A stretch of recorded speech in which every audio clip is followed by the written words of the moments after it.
Hello again, Jack Maloney, licensed Wisconsin real estate agent with Berkshire Hathaway Home Services, Water City Realty, 600 South Main Street, Suite 301, Oshkosh, Wisconsin. So, okay, I've been doing real estate now for 11 years, maybe 12. Time flies when you're having fun. I enjoy it. Um, and I guess I've gotten used to it.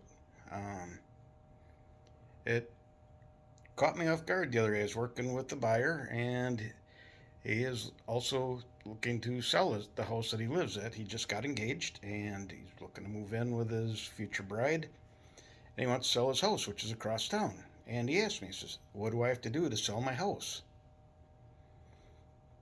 And that got me thinking, okay, yes, you've probably bought a house in the past, or you're thinking of buying a house, or you bought a house so long ago that you may have even sold houses many, many years ago when it was basically a handshake agreement. Unfortunately, our sue happy society these days, that doesn't work. So there's a pretty, pretty much open step by step guide to getting your house sold for the best amount. Set a realistic timeline. We can put it on the market today. It may sell tonight. It may not sell for 3 months. You gotta look at the market. How's the market reacting so that you've got a general idea how long it's going to take for you to sell, so that you're not butting heads with why isn't my house selling? Why hasn't it sold? It takes time to get the best offer. Sometimes your best offer will be your first offer. Other times it won't be. It'll be a quick, "Hey, we see your house is for sale. We'll give you this." One thing not to do, unless your house is in absolutely terrible condition and you just don't want to stick any money into it at all, do not go to the we buy houses type people. They'll offer you pennies on the dollar. And they'll tell you, "We'll pay all the closing costs. We'll do this, we'll do that. You don't have to pay any commissions. You don't have to do any repairs." And then shortly before it comes time to close on the house, they send their inspector over, and it's like, "Oh, well, your house needs this and this and this, and we can't offer you what we were going to." Yeah, you've already made an offer and been accepted on your next house. You're ready to move in, you're ready to go to the closing table, and all of a sudden, boom, your house isn't going to sell because the people that told you they were going to buy it back out, or they want you to make huge concessions that you weren't expecting. So once you've determined the timeline, interview some agents. Find one that works good with you. Preferably me. 920-410-0121. I'm available for you to call pretty much anytime. My email, jack.maloney 247 at gmail.com. 247 is not random. I work 24/7 for my clients. I may not answer the phone 24 hours a day, but if I have to show you or show your property and it's 4 hours away and somebody wants to see it at 7 in the morning, I will be up at 3 and on my way to show your house or to show you a house. But yeah, hire an agent, sit down, talk with them, determine that their goals align with your goals. A good agent will be able to go through with you, say, "Okay, yeah, you should do this, this, and this. Don't do this, this, or that." For a list of things to do or don't do, watch my previous video. It was a about 20-25 minute video on things not to do prior to selling your house, because you probably will only get between 60 and 70% of your investment back on any remodeling you do. Um, Walk through the house with your agent and Okay, Mr. or Mrs. Agent, what about this? Yes, fix it. No, don't fix it. It'll be just fine as is. Or, yeah, that should probably be looked at. Determine what needs to be done. Your agent will help you set a realistic price. I mean, yeah, you can look at some of these online companies, and I won't name them, but one that a lot of people go to will tell them what they think your house is worth without ever having physically seen it. They'll also tell you how much they think it should rent for without knowing anything about the area. Um, Google Maps, they go by, they punch in the address. Oh, there's a house there. Boom. It's worth this much to us, we think. They could be from California or in Wisconsin. We don't have that type of economy. Um, so, yeah, work with your realtor, set a realistic price. Make sure your realtor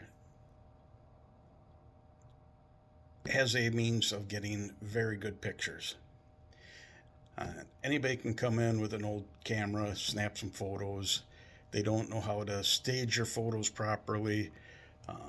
There may be clutter in the way. Instead of moving it out of the way before they take the photo, they're just going to take a picture of it anyways. And cluttered photos are bad photos. They may not use proper lighting. They may not have enough lighting. Underlit or improper lighting casts shadows. Shadows aren't good. You want your house to show in its best possible light. Prior to showings, have all your windows coverings, all your drapes, blinds, curtains, etc. open. Turn all the lights on. Make sure all the lights work. If some of your light bulbs are getting older, replace them. It's an inexpensive thing, but you don't want a showing agent to come in, flip the light switch, and boom, light bulb's out. I mean, it's not a good thing for, yeah, it was an old light bulb. It's not a wiring issue, but that's not the first impression you want a potential buyer to have. So, okay, it's been listed a few days. We've got some offers coming in. Great pictures, offers coming in. You'll sit down with your agent, and he or she will go over the pros and cons of all offers with you. If he or she is a good agent, they're not going to just out and out say this is a bad offer because of the type of financing and stuff like that. I covered a little bit of that in my first video about VA mortgages and that type of stuff. Yes, well, no, cash is still king. And it is, but you know what? You're selling the house. You have to disassociate yourself from the house. It's once you've decided to sell, it is now just a piece of property. Your next home is going to be your home. You're going to develop the feelings for it. It's going to be a place you come home to every day. You're with your family, loved ones, your dog, your cat, whatever. It's the place you're going to be every day, not where you are selling. The house you're selling now is just a piece of property. It's just time to get rid of it. Review your offers. Everybody thinks cash is king, but you know what?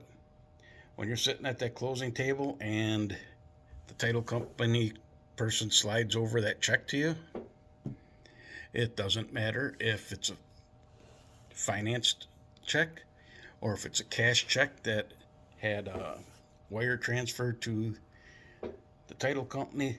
It's still a check, and you're getting that check, and it's for the entire purchase price minus any closing costs and stuff like that. If you still owe on your first mortgage, second mortgage, whatnot, that's all going to be deducted either way. Tax prorations will be pulled out before that. Your closing costs will be pulled out before you get the check. So if buyer A brings in a cash offer and it's $10,000 under asking, but it's cash. It's cash. Oh, we want the cash. Buyer B comes in. It's like, yeah, well, we'll offer what they're asking, but we're doing this mortgage. Um, Essentially, when it comes down to cash, the difference is cash isn't going to require an appraisal usually, well, ever. The buyer can ask for one and put it as part of the offer, but it's not going to be a bank requirement. Whereas a mortgaged one is going to be subject to the appraisal ordered by the bank. Let's see what else.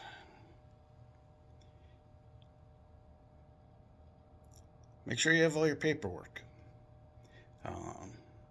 Just when it comes time for the title paperwork, the closing company is going to need your paperwork to ensure that your mortgages are paid for. There's no outstanding liens.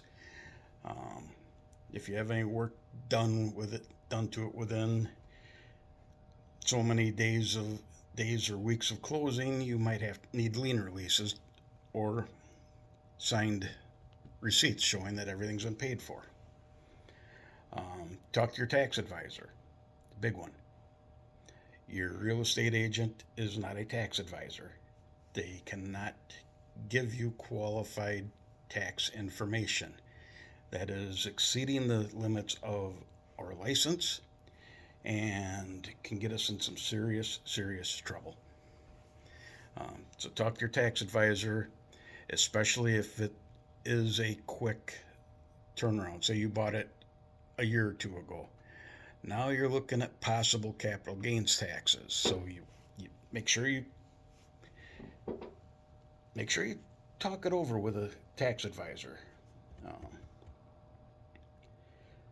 Other than that, hey, if you're finding these little Jack Talks helpful, interesting, informative in any way, please like them on YouTube, share them with your friends on Facebook, get the word out. I have a very large coverage area, pretty much anything north of Madison and Milwaukee, east of Highway 39 and south of Green Bay to Wausau, but I will expand those out a little bit at times. So your referral is my best business. I appreciate them all. And like I said, if you find this at all interesting, helpful, informative, please like it, share it. I'll try and give an update on these little Jack Talks about once every week. I may take a week off here and there, but in the meantime, looking out over the river here from my office, looks like the white bass are still running. So if you're not doing anything else at the moment, grab your fishing poles, get out there, catch some fish.